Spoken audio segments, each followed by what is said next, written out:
Well, today I'm going to be cutting out this koi fish design.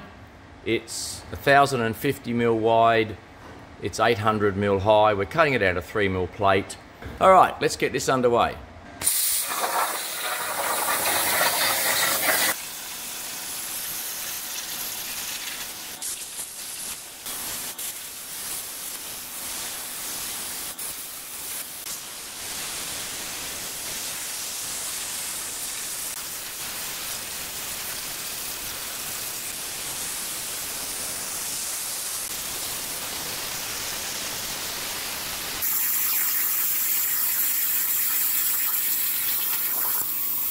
And this is the two koi fish with a yin-yang in the middle.